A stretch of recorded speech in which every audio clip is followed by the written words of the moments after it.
Hello, good evening. Am I audible? Hadik sir. Purnima, are you there? Okay, thank you.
Good evening, participant.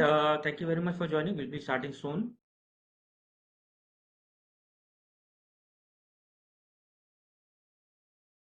Good evening, sir. Yes, sir. Good evening. Thank you. Good evening, sir. Am I audible? Yeah, audible, but not visible. You can just check it, audio, video. Yeah, done. Hadik sir, please make me host or co-host to check whether our guest has joined or not.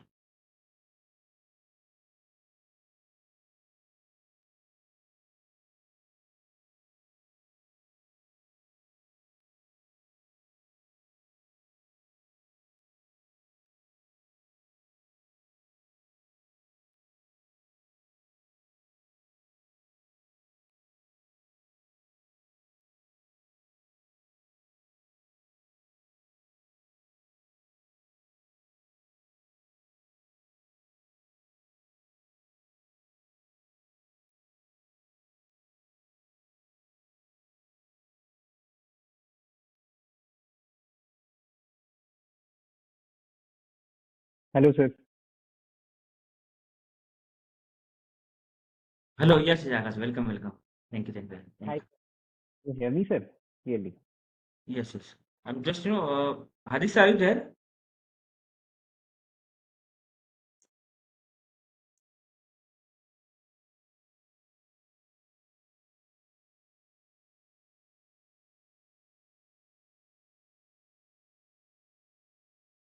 One second, please. Sir, please take your time.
think we can start. Purnima, over to you.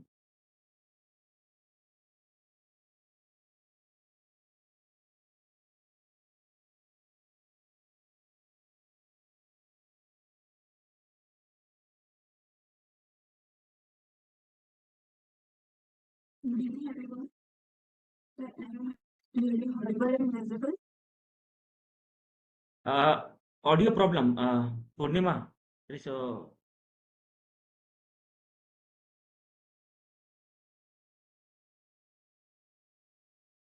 Hello.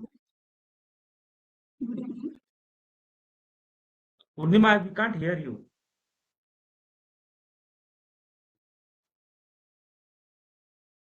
Give me a sec.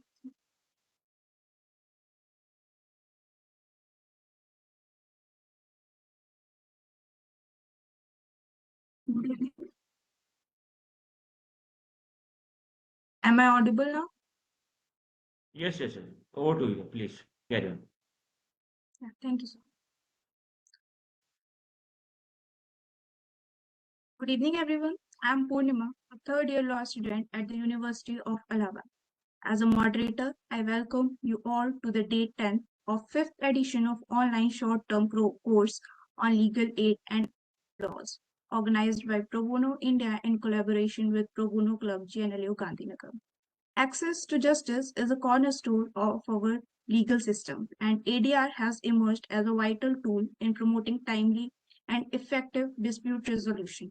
Today, we will look into the intricacies of ADR, exploring its various mechanisms and applications.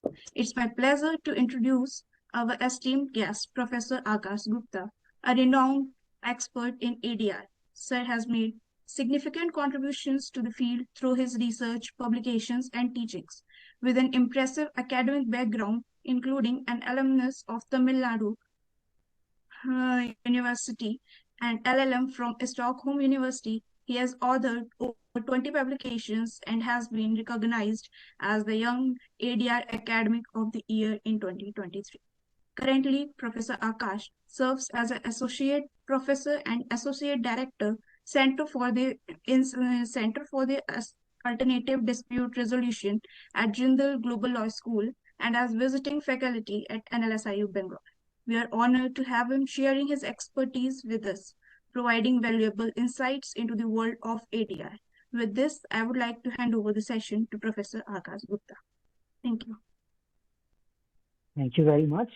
Thank you very much, Kalpesh sir, Hardik sir, and the whole team, the whole organizing committee to have me here to talk about ADR and consumer protection. So before I start with this topic, let me give you a background of why is that we are talking about ADR and consumer protection. So if we talk about consumer disputes, so for example, let's say that you buy something, let's say, a goods, a product from a shop, and let's say that you have a dispute. How do you actually resolve it? What do you think? Do you go to courts? Do you go to some authorities? Or do you go to the civil courts? Or do you actually talk to the manufacturer? How it's actually resolved? Anyone? In a simple scenario, A versus B, a consumer dispute, how do you actually resolve it? Are you able to hear me? Yes, sir, we are able to hear you, and we'll approach CDR's Consumer Dispute Redressal Commission to redress our grievances. Okay. Now, one of the answers which come from you guys is that you escalate it to grievance officer. Some of you are saying that you move to the consumer forum. Now, let's understand this in the background of the Indian laws. Now, if we look at the phase one, so let's go back to 1860s. What was the law for consumer protection? There was no special law on consumer protection. So the law which we had was Indian Penal Code, which provided for punitive measures.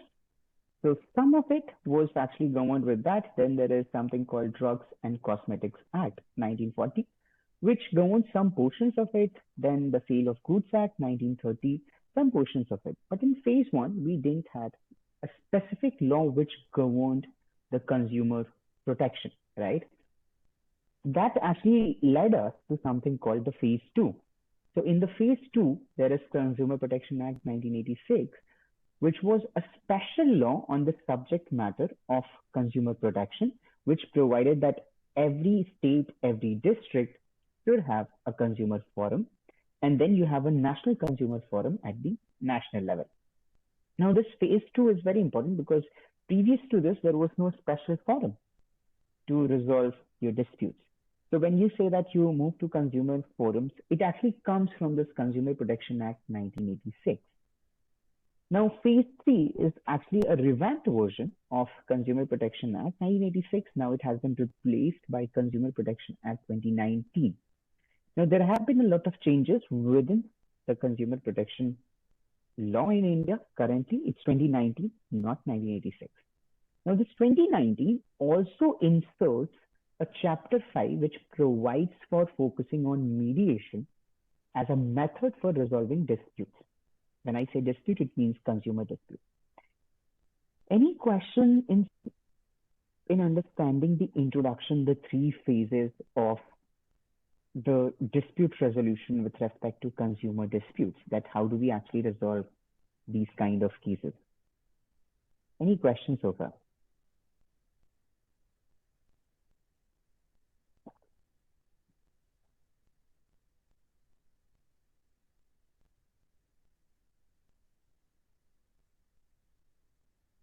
Okay, I'm not seeing anyone typing in the chat box.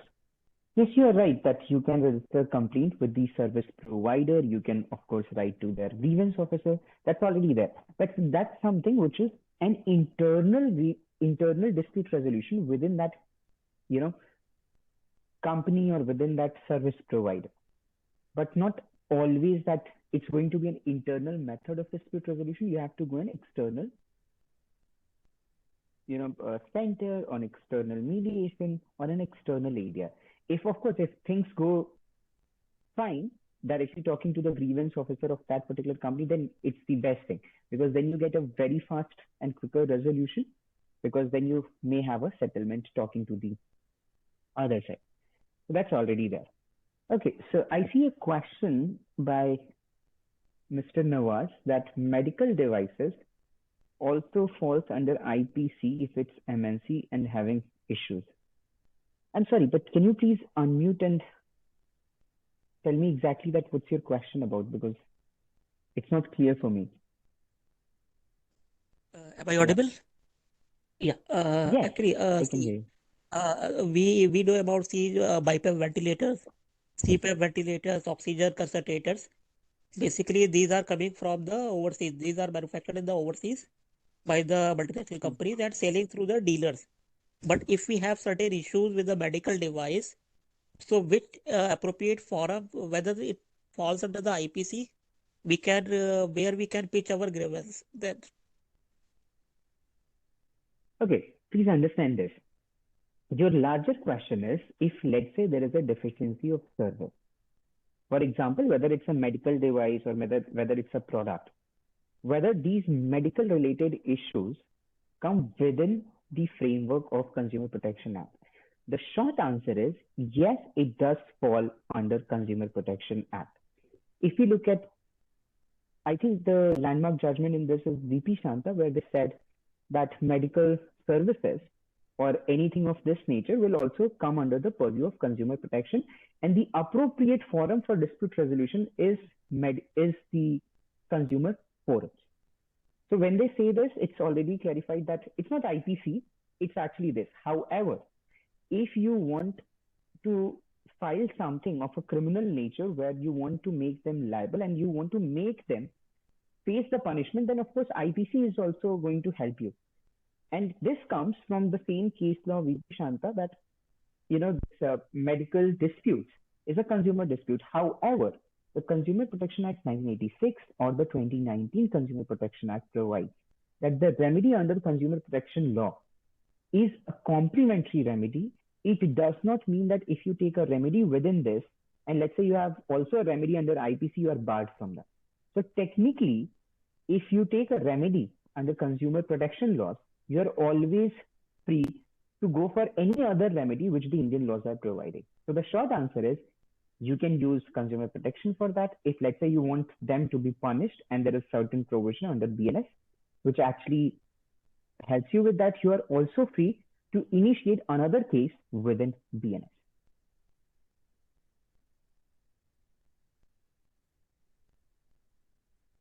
I'm sorry, what's your second part of the question which you just said?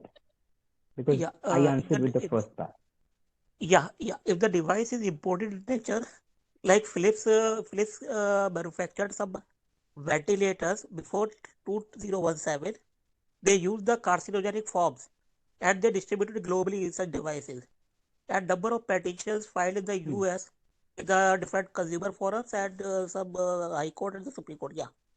So even those devices after after the FDA intervention, those devices recalled globally, and the same devices also falls under the India. So where we can pick the grievances in light of this, because it's a imported nature and we purchase across the dealers. See, it's very simple.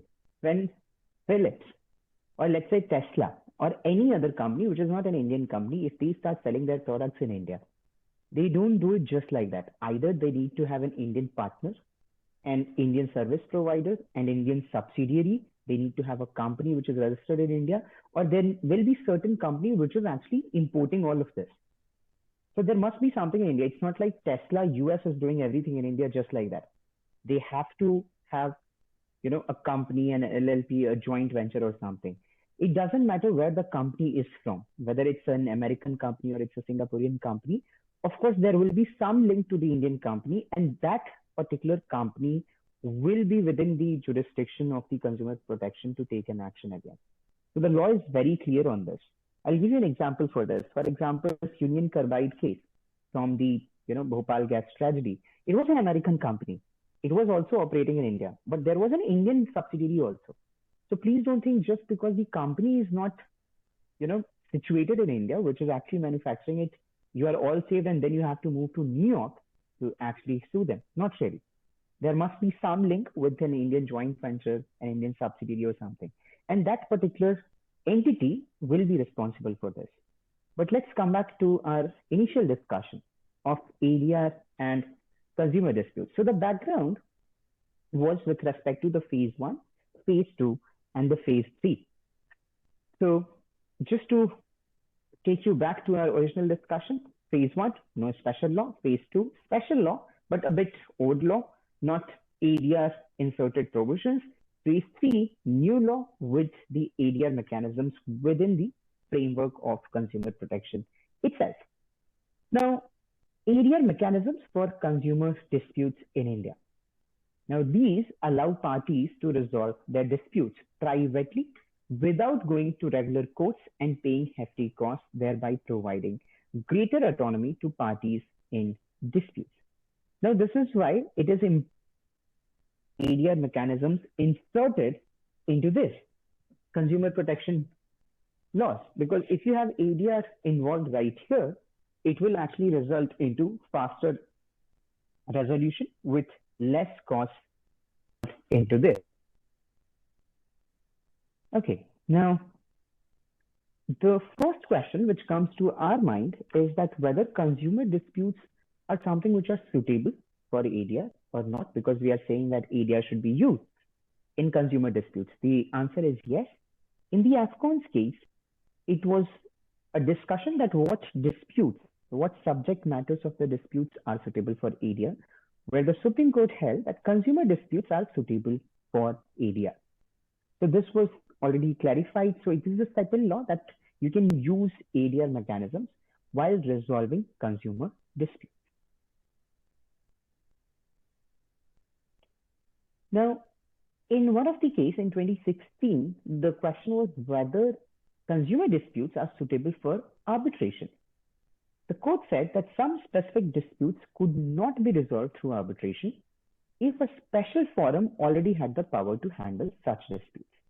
So if the legislature gave a special commission or the authority to deal with consumer disputes, those disputes could not be resolved through arbitration. So basically they said if there is a special forum which has the jurisdiction to deal with that.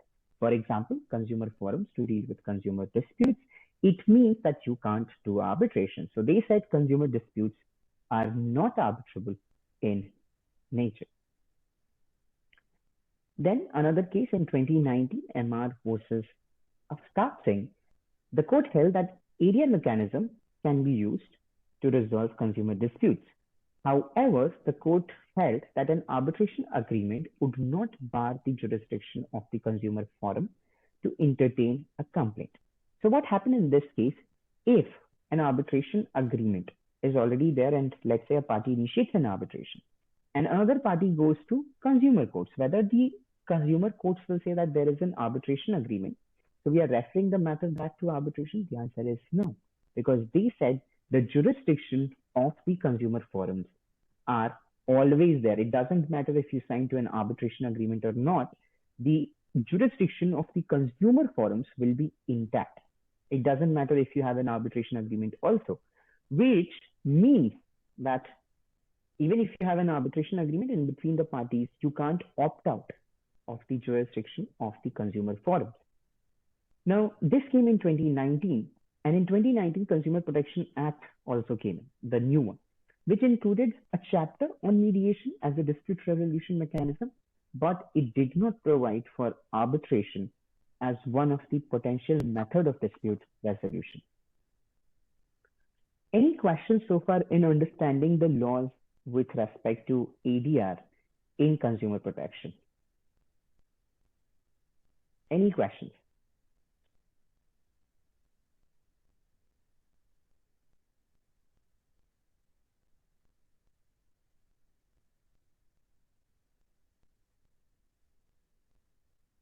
Participant, if any question, please put it in the chat box. You can unmute also.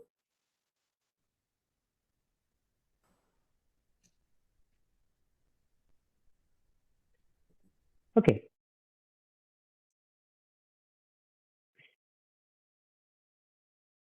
Now, to sum up the ADR framework with respect to consumer disputes in India, arbitration, the answer is towards no. For mediation, the answer is of course yes. Now, before we go into the details of the mediation chapter 5 under the Consumer Protection Act 2019, let's talk about something called mediation. Now, what is mediation? A mediation is a process, a tripartite proceeding where you have party A sitting with their party A client counsel, party B client counsel, and then you have a third party which is called the mediator. A mediator has to be a neutral, independent, impartial person, and a mediator will only help you discuss the problems, try to find a solution.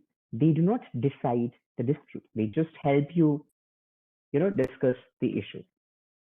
And of course, it's a voluntary process that if the parties settle, very good. If they don't settle, they have all the rights to stop the mediation whenever they feel like. Now, there are two sets of mediation, two types of mediation. One is a court-referred mediation, which means that, let's say, if it's a case filed in the civil court and the court refers you to go for mediation under Section 89, that's what we call court-referred mediation. You go to a forum and the forum refers you for mediation. That's court-referred mediation. The other set is more like a private mediation. Private mediation is where you have qualified mediators who offer their services on a private basis for fee-for-service basis to the court, to members of the public, to members of the commercial sector.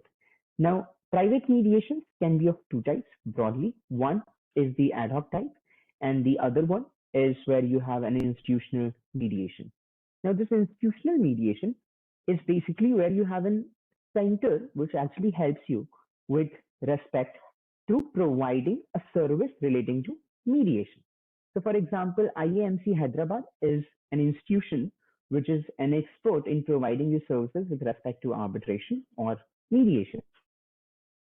There is another way to do a private mediation, which is also like ad hoc mediation. Let's say party A and party B wants to have a mediation and, hire Professor Kalpesh as a mediator. That's what we call an ad hoc mediation. So court-referred mediation, private mediation. Private mediation, we have broadly two types. One is ad hoc and the other one is institutional.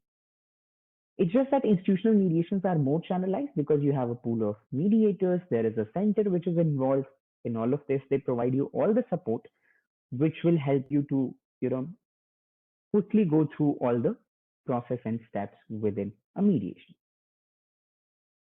Any questions so far? Okay, so I see a question. How are the fees in ADR with respect to Consumer Protection Act? Okay, so this is how it works. So if you are going to have a private mediator, you hire the mediator. Let's say party A and party B wants to hire a mediator X. Who decides the fees of the arbitrators? It's the party A, and party B decides the fee. So let's say if Mr. X or Miss Y says that this is my fee, if party A and B wants to hire them, very good. If they don't want to hire, they can hire somebody else. So it's the parties who decide that whether they want to go with this fee or not. Just a second.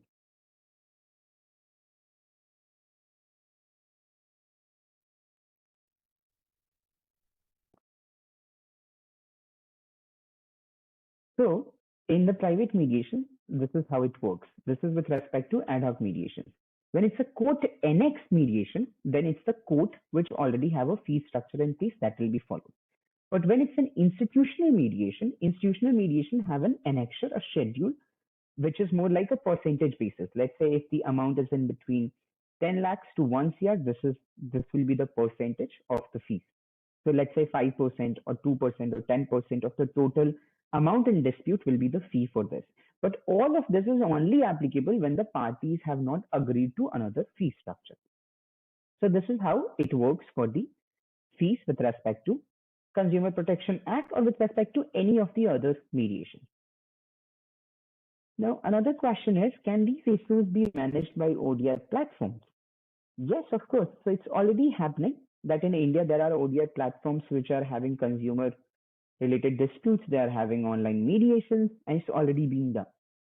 So let's say that if you buy a product and the product provides you that this is the clause, and it's one of their terms and conditions that if there exists any dispute, the parties have to resolve their dispute through trying mediation with this platform. You have bought that product, then you have to go to that particular ODR platform. And if you reach a settlement, very good. If you don't reach a settlement, then of course you have a right to move towards the next stage. So this is already happening.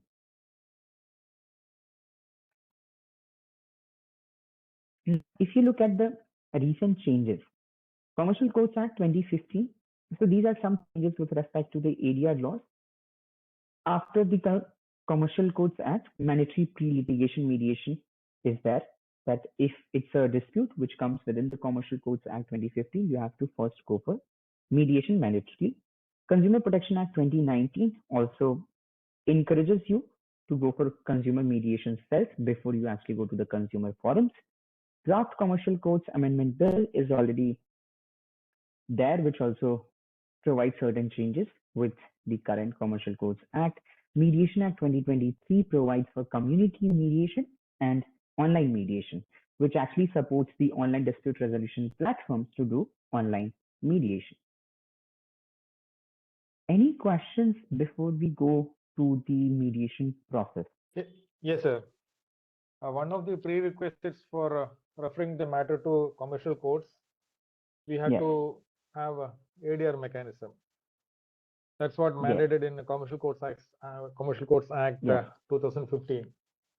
And I'm asking this question especially in the light of the judgment of Supreme Court in Parkinson's Eastman Architect versus HSCC Limited.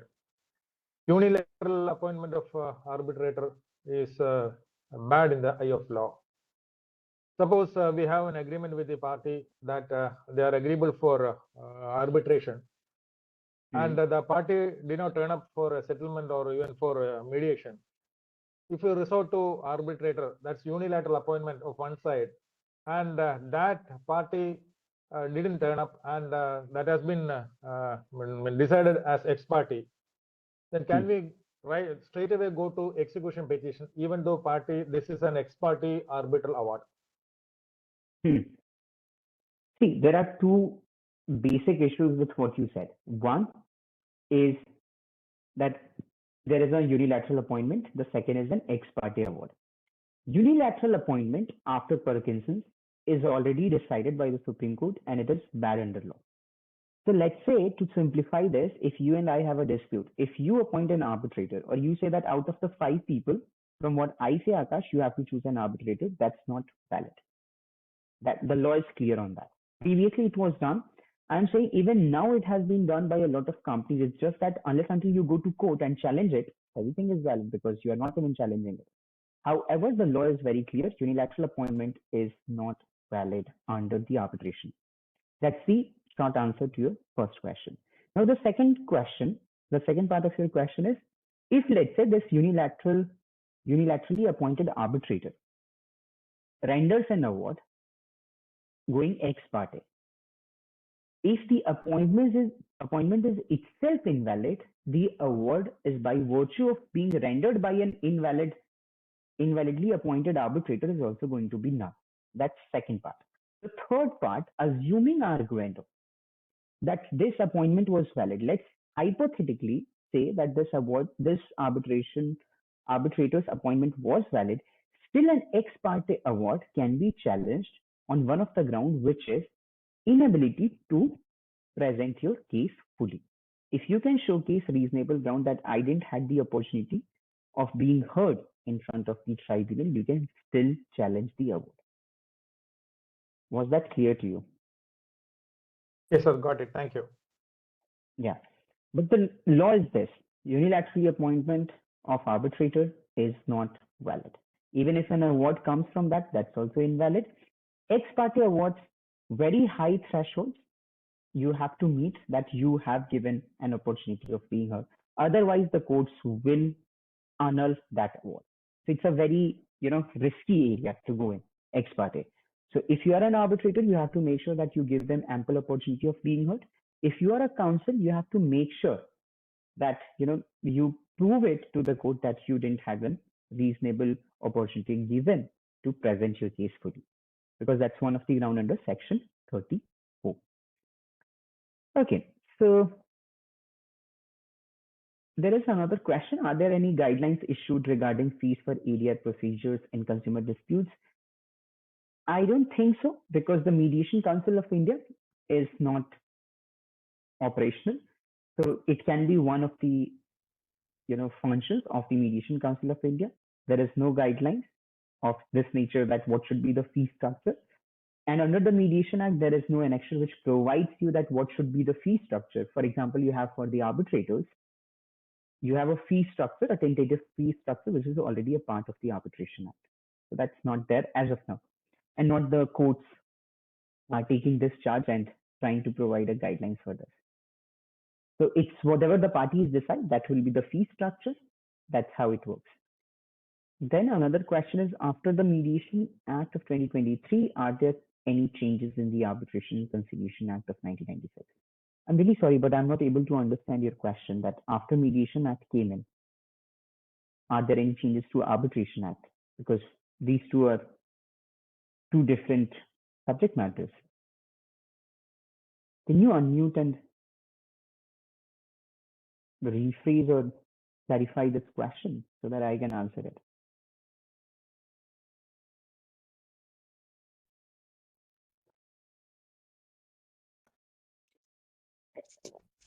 Yes, Dr. Sakuntala, over to you.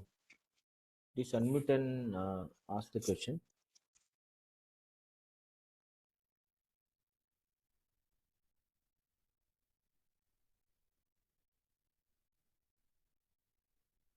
Okay. So let's go forward. Whenever you want to ask, please feel free to ask and clarify your question. Okay. Now, what we have covered so far is the legal framework of ADR in consumer disputes. What's the current legal framework? What are the different phases? Now, let's go a bit forward with the current framework, which is mediation is already allowed. It's already regulated in a sense. So let's understand what is the mediation process. So there are different structures to it, but there are certain essential keywords which we need to understand before we move to the real life mediation proceedings, the stages of mediation, which is in the next slide. First things first, understanding the problem, the dispute. Unless until the parties, the client, the counsel, and the mediators understand the problem, there is no way that you can try to find a potential settlement term or a potential solution. So first is understanding the problem. After that, you have to understand and go a bit further to understand the interest and needs of the parties. That what is the party look out to get as an outcome in that particular mediation proceedings.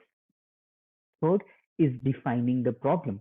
That, for example, let's say that party A and party B had a sales agreement, and there are three agenda points on which they have a dispute. For example, first is payment of fees. Second, the payment with the breaching of the contract. Second is the payment related to it. Third is the loss of profit. Now, this is something what I call defining the problem, that these are the problems. Fourth stages, you create options, that what are the potential solutions for that.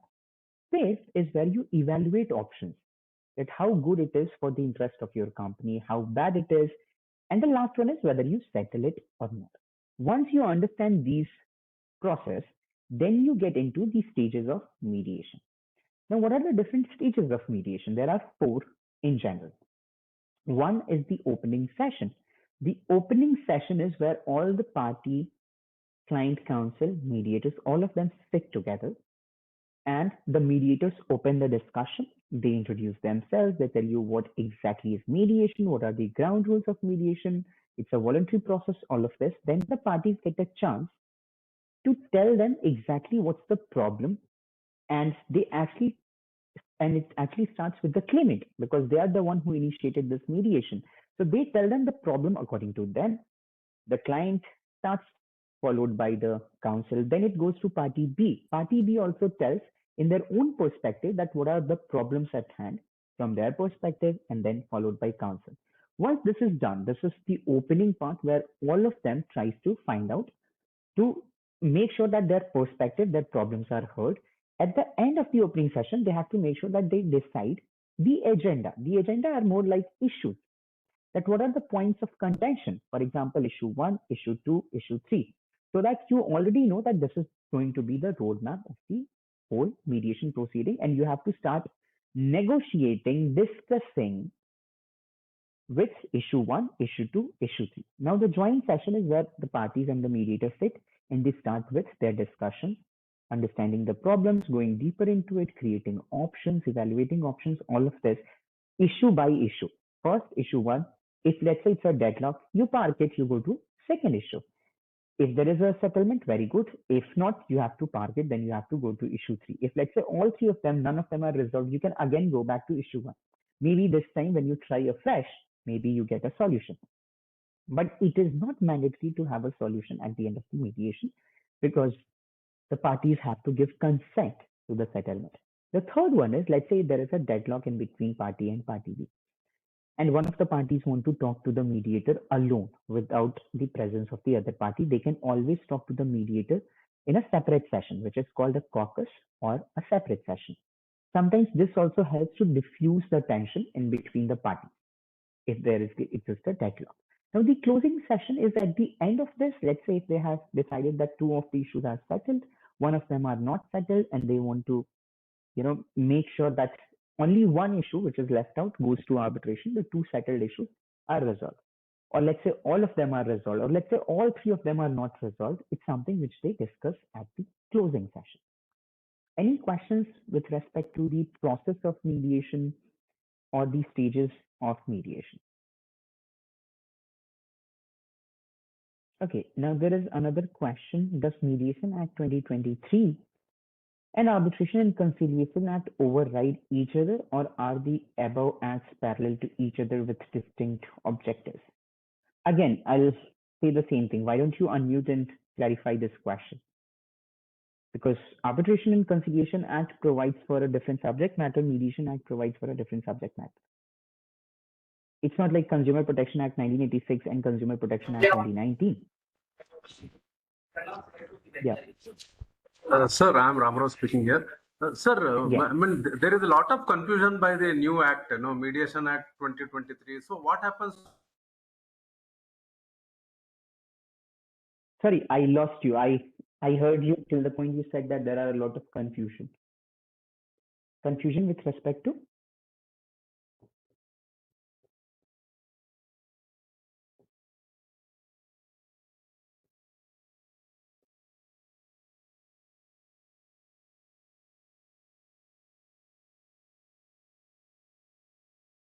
Okay, I think we have lost the connection. Any other questions so far with respect to understanding the mediation proceedings process and these stages? Sir, is there any timeline for conclusion of this process? So let's say if the two parties, party A and B, enters into a consumer contract, and the contract provides that if there exists a dispute, you have to resolve it through mediation. And from the date of the beginning of the mediation, you have 30 days. So it means that within the 30 days, if you reach a settlement, very good. Otherwise, you have a right to go to the next stage. So here you have yourself decided that you are giving 30 days time limit.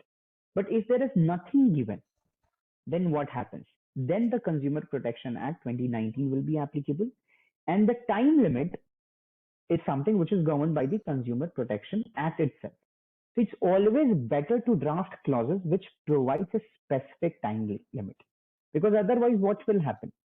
Then the whole issue was that there was no time limit given. Let's say you initiate a mediation and there is no resolution for the next 180 days. Can you move to the courts, like the consumer forum? Then it becomes a problem. So if you look at multi-tier dispute resolution clauses, it actually provides the time limit for every stage. First, let's say negotiation. If negotiation is not resulting into a settlement in the first 30 days, you have a right to initiate mediation. Then in mediation, if 30 days no resolution, then you have a right to go for arbitration. But technically, if you ask me what is the time limit for this mediation to be resolved, there is no time limit as such for the pan-Indian level. So it's always better to draft it in a way which provides a time limit, so that it's very clear that if a settlement is reached within 30 days, very good. Otherwise, I have all the rights to move to the next stage of dispute resolution. Okay. Then there is another question. Can we as a petitioner respondent take steps for mediation, and if not satisfied or no responses from any party, ex parte applicable?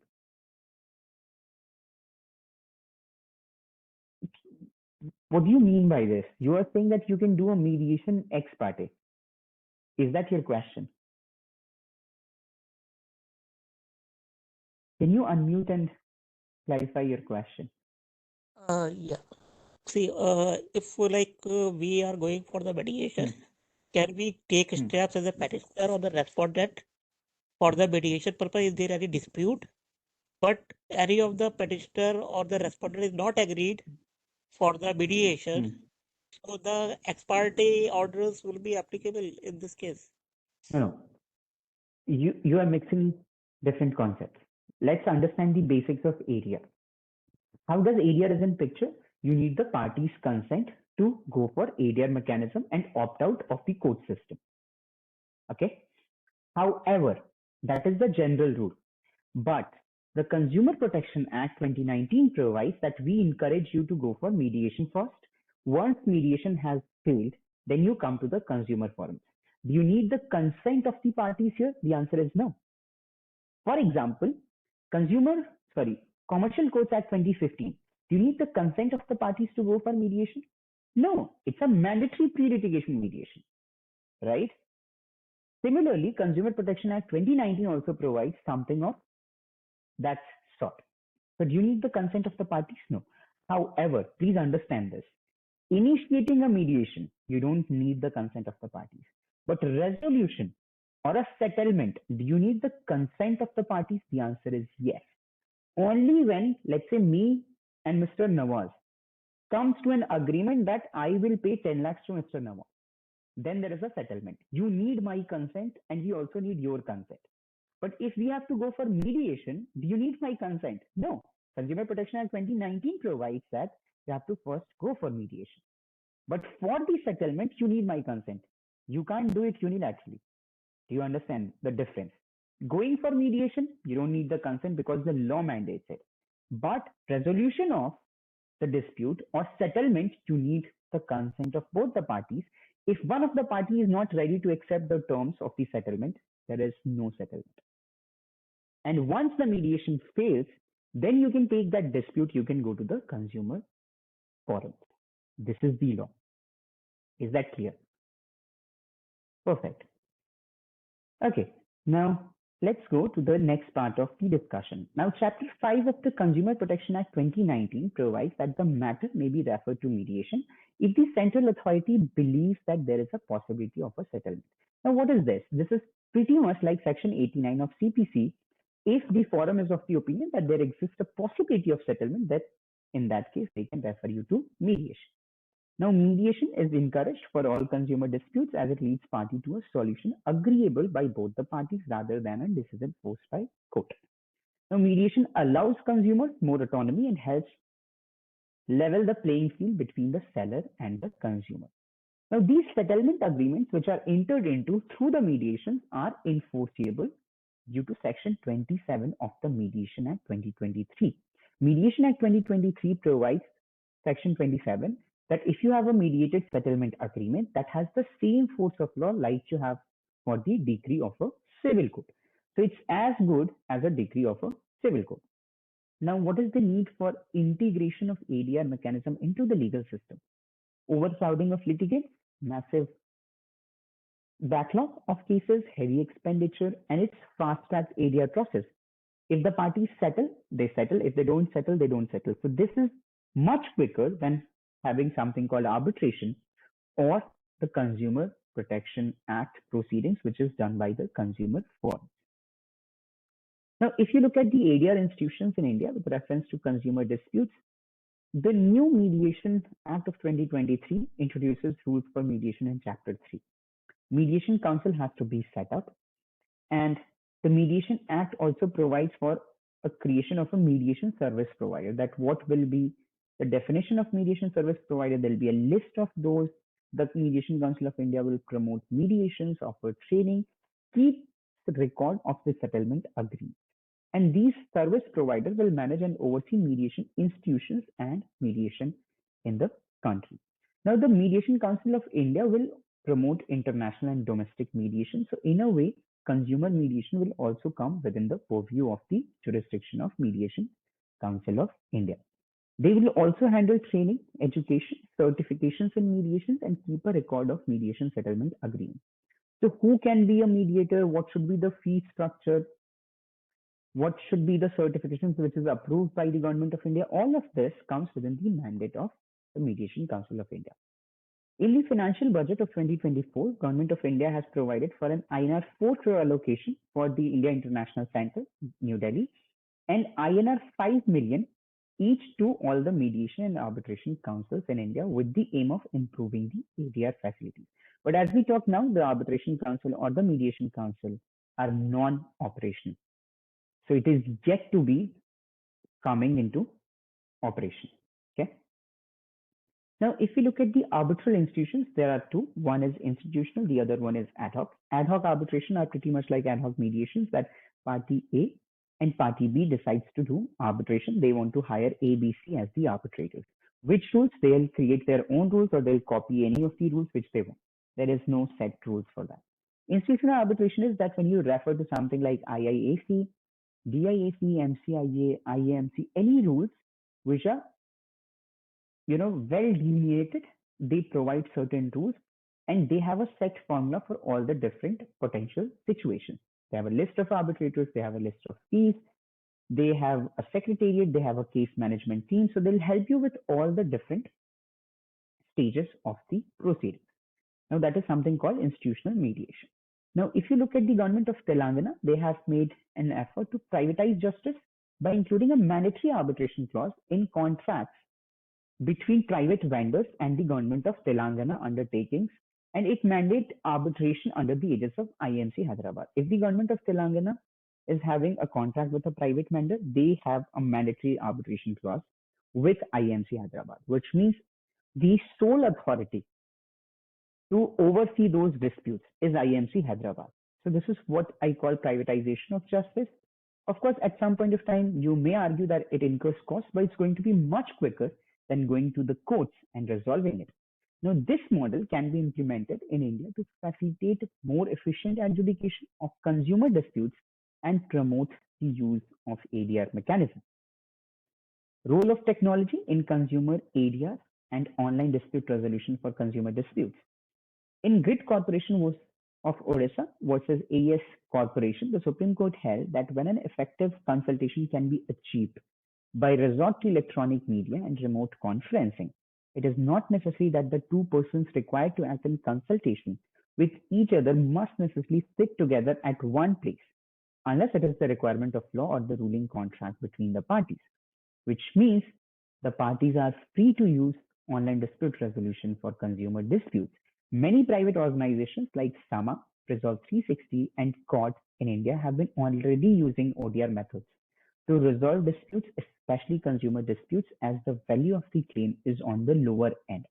Now, these disputes are also termed as high frequency, low value disputes. It's already happening. It's almost a success model in India. Now, what are the challenges with respect to use of ADR or use of ODR with respect to consumer dispute? One is lack of awareness among consumers that you can use ADR. Accessibility, that what are the effects of choosing arbitration, or what are the effects of doing mediations, and how do you actually find good mediators? What will be the fee? This is a problem. Need for experienced and reliable centers, that's another issue. India lacks a strong legislative and judicial support towards ADR processes. We don't have a Mediation Council of India or Arbitration Council of India regulating this field, providing for a list of arbitrators, providing for a list of qualifications which is required to become an arbitrator, to become a mediator. So technically, we don't have a pan-India regulation for that.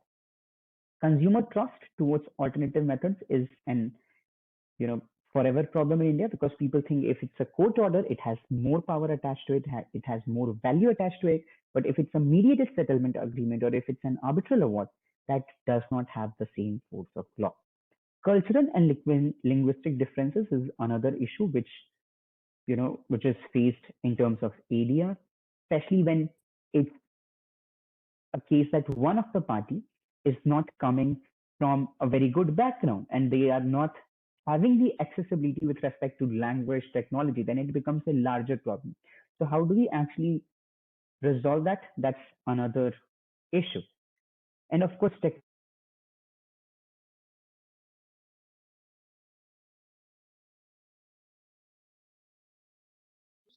in consumer disputes can provide an effective remedy for the parties to a consumer.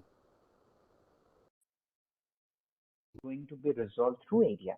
But if we try to make it more as a compulsion instead of making more as voluntary nature, because at the end of the day, the parties have an option to either say yes to settlement or no to settlement. But if we make it mandatory to at least try ADR, if you don't find the solution attractive, you can always say no and you can go back to the consumer forum. Instead of making it more like an option, that when the consumer forums are of the opinion that there exists an element of settlement, if we make it mandatory, and later on the parties always have a right to say yes or no to a settlement, then it will help a lot to do speedy resolution of a consumer dispute.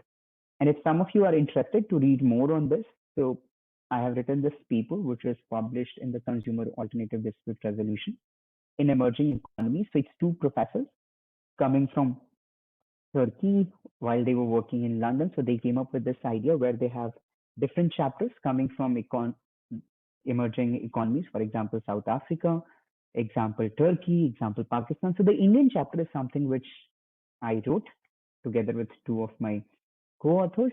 And this is what I have written in the paper, which I just presented, that I'm not saying that it has to be a mandate that you settle it through mediation. All I'm saying is that we have to make sure that we encourage and we push to ADR because we already have a huge backlog of cases.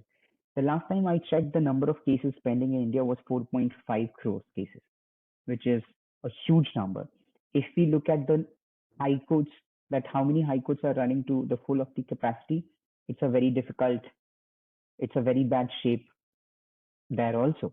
So it becomes a ever-growing problem in India. The backlog of cases, the number of judges per cases, all of this is very problematic. So until we create a good ecosystem of alternative dispute resolution, it's going to be a problem. It doesn't matter whether it's for a commercial dispute, it's for a consumer dispute, or any other kind of dispute. So ADR is the way forward to make sure that we go towards privatization of justice.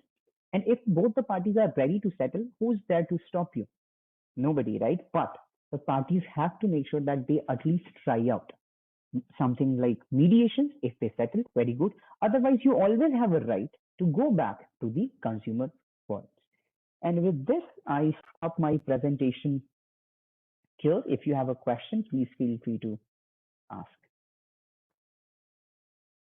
And if, let's say, some of you want to connect to me after this, so you have my QR code here and my email. If I'm not able to answer your question here, so please feel free to drop me a message. Yes.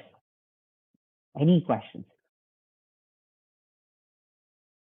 Sir, is there any specific reason for renaming the nomenclature from CDRF, Consumer Dispute Redressal Forum, to Consumer Dispute Redressal Commission, as per the Consumer Protection Act 2019? Earlier, it was known as the Consumer Dispute Redressal Forum. I didn't get your question part. Can you come again? Yeah, for resolution of grievances under Consumer Protection Act 1986, we used to have a Consumer Dispute Redressal Forum, CDRF, which has been renamed. The nomenclature has been changed to Consumer Disputes Redressal Commission, as per the Consumer Protection Act 2019. Is there any specific reason for changing this nomenclature, or any addition, or what's the advantage, or simply just change the name? That's all. I think it's the later part which you just said. It's just a nomenclature change. The powers remains the same, which is to adjudicate the consumer disputes. That's it. Please don't think that the power of adjudication is changed. That's still the same. It's just that the new addition in Consumer Protection Act 2019 is that every state, national, or the district level of the consumer forum will have an annexed mediation cell attached to it. For example, every district court needs to have a mediation cell. Every high court has a annexed mediation cell. Supreme Court also has an annexed mediation cell. It's pretty much the same model, that if the court is of the opinion that we have to refer the matter to mediation, they have a mediation cell operational where they send it for mediation. That's the larger difference. The nomenclature change is not a big difference.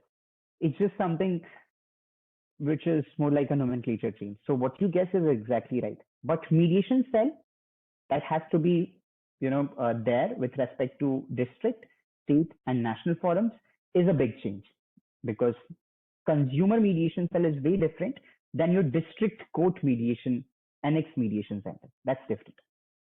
So it's a special mediation cell for consumer disputes. Thank you so much, sir. Thank you very much. Any other questions?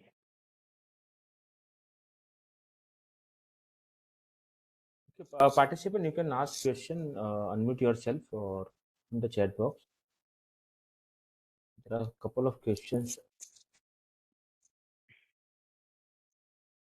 Sir, does Mediation Act 2023 and Arbitration Concession Act override each other, or are the above acts parallel to each other with distinct objectives? I saw that question, sir, before, but I'm not able to understand the question because it's two different subject matters. So what is that you're asking? If you can please unmute and clarify this, then I'll be able to answer. Meanwhile, I see another thing. It is understood that Arbitration Council of India is not yet established. Mediation Council of India also not. Yes, it's right that both of them are not operational as of now. So Excuse me, technically, sir. if you ask me, I usually. Hello. Yes. May I ask question, sir? I'm audible. Yes, Sir, please. Yes. actually, Go ahead. 2023 of Mediation Act, 6th schedule. Sir, please go to the 6th schedule. That is, here it is clearly said that 61 reference to a conciliation is in enactment is now going to the procedure of mediation. Understood Sir, as please cite the mediation. word. Yes. Sir. Okay. Sir, So you are referring to the conciliation part, right? Sir. 61 to 81, sir. Okay. That is Arbitration and Conciliation Act. Now, Yeah. according to the 6th schedule of mediation, they Yes. said that this 61 reference of conciliation in enactment and any provision in any other enactment for time being in force, providing the resolution of dispute through conciliation in accordance with the provisions of the Act, shall be construed as a reference to mediation as provided under section 2023. That means here the 61, the conciliation is now going to convert into a mediation. Or what, sir? Okay. So I understood your question. So your question is with respect to the Conciliation Act and this provision under the Mediation Act. Now the short answer to the question is that what they meant is this, that if there is a reference to conciliation after this provision comes into force, you have to read that provision as mediation within the Mediation Act 2023. The reason why they say this is this, that if you have written the word conciliation, it will be deemed as mediation under the Mediation Act 2023. One is that enforcement mechanism was also there in the Conciliation Act. It's pretty much also there under the Mediation Act. But the major line of difference in Mediation Act 2023 was that you can also go for challenge of the mediated settlement agreement, which was not something provided under the Conciliation Act. So now they say that if this provision is into force, everything which is written as conciliation will be deemed to be a mediation. So you can also challenge, technically you use the term conciliation or what, but that will be covered as a mediated settlement agreement, and you can also challenge that under the Mediation Act, and Mediation Act will take the precedence over the Conciliation Act because the Conciliation Act is an old law, 1996, which does not provide for challenge. So this was the reason why they said that we will give precedence to Mediation Act 2023. But you have to understand this, that provision has to be enforced. Once there are certain provisions of the Mediation Act which are already enforced, not all the provisions are enforced. Once that particular provision is enforced, that will take the precedence over the conciliation part of the Arbitration and Conciliation Act. Okay. Thank you, sir. Thank you. Yes. Now, coming back to Dr. Rao's observation that Arbitration Council of India and Mediation Council of India, you are right that both of them are non-operational. So it has a wider, objective to regulate arbitrators, to regulate the arbitration practice, regulate mediators and the mediation practice in India, to lay down exactly what are the accredited courses which you do, and then you can get a chance to be impaneled as an arbitrator or impaneled as a mediator. Parties can choose you from there. What are the fees or what are the schedule of fees for that? All of this is the functions of the Mediation Council and the Arbitration Council. But as we talk now, it's not operational. It's just that in 2024, in the financial budget, there was certain money which was allocated. So if you go to Google and try to search for their website, there is none. So technically, it's not operational. Okay, this is a very tough question to answer, Mr. Nawaz, that any expectations when ACI and MCI will be operational? Like, it's more like saying when India will become hub for arbitration. I can say any year, but it's irrelevant, isn't it? So I can't tell you by when you will see it operational. It's very difficult for me to answer.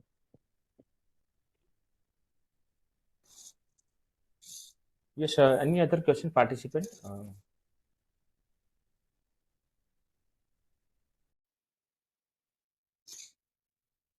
There is another question. In your opinion, is ODR basis of addressing consumer disputes effective? See, I would say ODR is a platform where you can, of course, use it to try it out, to try if you are reaching a solution or not. But if both the parties are not reaching a settlement, it doesn't matter whether the dispute resolution process is taking place through ODR platform or through a purely physical platform, right? The idea is if you reach a settlement, you reach a settlement. If, let's say, that we are having this session, which is going virtually, because Professor Kalpesh or Professor Hardik from GNLU, they have conceptualized that we'll do it virtually so that none of us have to travel. Okay, so it's a bit more accessible to all of us instead of doing it physically within the GNLU campus, right? So if you ask me what's the difference in these two, what I'm teaching is going to be pretty much same what I'm going to teach in a physical classroom, because I'll use similar slide, similar conversation. If you understand it here, you can also understand it in the physical sense. So this is something which gives an idea of the difference in between ADR and ODR. So if you reach a settlement, you reach a settlement. So in my opinion, it is of course an effective method of consumer dispute resolution. And of course, it reduces the cost remarkably.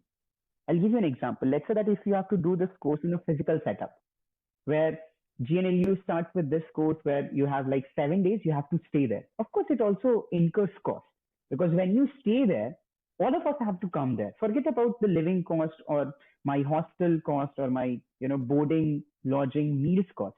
But time is also of essence, because it's not virtual, it's going to be physical. There is a reason why you opt in for this, because you can choose where you want to be and still you can log in through this portal of WebEx, right? So I'm saying effectiveness does not depend on the ODR versus ADR. Effectiveness depends on the quality of mediators, on the interest of the parties, whether your counsels try to help you reach a solution, they help you understand each other's problem. That's the important criterion to decide that whether it's going to be more helpful for reaching a solution or not, instead of the medium. Medium is not important, it's just a medium. The important part for a mediation or a settlement is whether the parties are interested to mediate. Let's say if I and Professor Kalpesh has a dispute, and let's say that Professor Kalpesh says that, even though we are doing this mediation because we have consented for this in the contract, but I don't want to even talk to you. That kills the vibe, right? You understand this? So if both of us, this is situation one. The second situation is both of us say that we want to sort this out and we have to anyway resolve this because we are going to make losses and we don't have time to get into this contract too much. Let's try to resolve it. It shows the intent of both of us that we are going to resolve something here, because both of us don't want to go to court. Now that is something which is going to make it more effective. Instead of whether we meet physically, whether we meet online, whether we use digital signatures, whether we are going to use hard copies, that is something which is irrelevant. So I'll say, of course, it's going to be these considerations which will make it effective instead of ODR versus ADR. Now, Mr. Sharma is saying ODR arbitrator fee is very low. Is there any minimum arbitration fee as per Act? The Act does not provide you for a minimum fee. The Act only provides for an arbitrator's fee if the parties have not agreed to a fee structure. So you have to understand that the Arbitration Act provides if the parties have not accepted a fee structure, only then this fee structure will apply. But when you have these ODR platforms which have already provided that this is the fee structure, that is something which is going to be applicable and not the Arbitration Act schedule for the arbitrator's fee. And you are right that ODR arbitration fee or the mediation fee is very much lower than the usual mediations or arbitrations which are done under the aegis of the Supreme Court or the High Court or the District Court. So these two are very different. Okay? But if I add something here, yes, please. Fee is very low, and they say that you get bulk cases. So say I'm part of one of the platform. They said that you'll get around 100 cases, and they are paying around 800 rupees per case. And in case if the party doesn't come, both the parties are not there, then it becomes 500 rupees. Now the logic is clear. 500 into 100 is a good number. But the problem is today both the parties are not coming, which means the respondent is not coming. So it is easy to manage. But suppose even if the 15, 20, 50% respondents are coming, then each case is going to take around half an hour to 45 minutes. So the concept is good, I fully support that as a legal professional also, that, it should be done. But if the cost is going to be, one of the major factors, what will happen over a period of time, arbitrators will become very lousy in their approach, and they will, try to just pass it on, or it will become a low quality, discussions or arbitration, I would say. So I don't know what is the right method. I'm in support of ODR, and I want, more and more ODR platforms should, come on in India.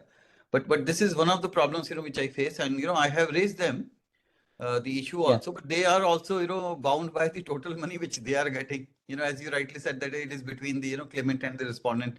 If they are getting, the X money, they will only give, X, small X to the arbitrator out of it.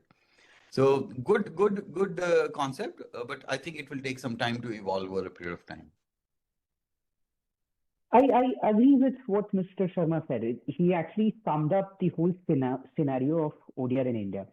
So just to add on to what he said is this, that if you ask me now that who is going to regulate this, technically we don't have a regulator who is going to regulate these ODR platforms, because you don't have an arbitration council or a mediation council which is operational. If let's say they decide that in ODR platforms, these are the guidelines which you have to follow, which means, let's say minimum fees is this, maximum fees is this, minimum number of cases is this, maximum set of cases can be only till this limit. Now, till the point you have a regulation on this. If Mr. Sharma asks me that how many cases that one of the mediator can take, or how many cases an arbitrator can take, I don't have an answer. The numbers are also an issue. So one of the job of the Arbitration Council of India or a Mediation Council of India is to make sure that you regulate that who can become an arbitrator, who can become a mediator. What are the fee structures which has to be followed for ADR, for ODR? The more delineated rules we have, the more certainty and uniformity we'll have in the Indian ADR sector. And if we talk about some of the Western jurisdictions which are well developed in ADR, you will see all of these regulations are already in place. It's just that if we don't have a regulator, whatever has been decided by the parties, as Mr. Sharma said, that if you get X money, you can always get some portion of the X money to the neutrals, right? Which also makes sense. So now all of this has to be looked upon, and then there needs to be a proper regulation, because there are also other angles. For example, what Mr. Sharma referred to, like the number of cases. So all of this is something which is actually coming within the jurisdiction of the Council of India, arbitration or mediation. But very good point. I totally agree with what you said. Okay. Another question is, any guidelines for ODR? Not exactly guidelines, but there is a Vidhi report on ODR. There is a Niti Aayog report on ODR, but those are not hard laws. Those are more like soft laws. And if you're interested in online dispute resolution, so I published a paper somewhere around 2021, 22 on online dispute resolution, where I actually talk about a lot of these issues, which Mr. Sharma also referred to. So if you want to get that paper, please feel free to contact me. I'll share you the link of that paper, the ODR paper, also the consumer ADR paper. So basically, I argue all of this in my paper that there needs to be some sort of regulation, and what are the current challenges with the ODR platforms and the ODR, framework in India. Okay, and yes, Mr. Rao, is you are all of course right that we don't have a set guidelines with respect to ADR, ODR, or the accreditation or the trainings. It's a gray area. So till that point, you don't have a regulation. It's a gray area. So technically, you can't say which one is right, which one is wrong. Yes, SEBI has also started ODR in India. So there are a lot of platforms which provide for this. And yes, it's already happening. So ODR is already in India. And I was talking to Professor Kalpesh, and we also wrote a book chapter in one of his edited book. And we wrote on this, that how startups are using ODR. So if you watch Shark Tank, you must have seen that Sama has secured a funding. So please don't think that ODR is not happening in India. It's already there. It started somewhere. It started before 2020, but it picked up the pace during the COVID. It peaked after COVID. So it's already there. Okay. Now, Dr. Rao is asking, can a PIL be filed for establishing ACI and MCI? I'm sorry, I'm not an expert to comment on the PILs, but I have seen recently on, I think, Live Law that one of the Supreme Court judge said that we have to revisit the usage of PILs by the Indian litigants. So I'm not very sure that whether they'll entertain or not. But of course, ACI and MCI is something which is provided within the Act itself. The Arbitration Council, the amendment, and the Mediation Act. It's already provided. It's just that it's not operational. Yes, please feel free to connect for ODR and the links. So if you can just text me, I'll just share you the links because both of them are not open access, so I can't share you here. But if you can just write to me, I can share you my personalized link. Yeah. With this, I think I can stop now, Professor Kalpesh. Yes. We are done with all I the know questions. I'm also a bit over time. Yeah, no problem. So, Yeah. yes, thank you very much, Akash, for your valuable time. And again, this is an emerging area. I would say this mediation, arbitration. Again, Act was there. Again, due to some limitations, there is a need. It is a need of the hour to have this act, and then we can see many legislation like and then commercial court acts and various others like companies act also.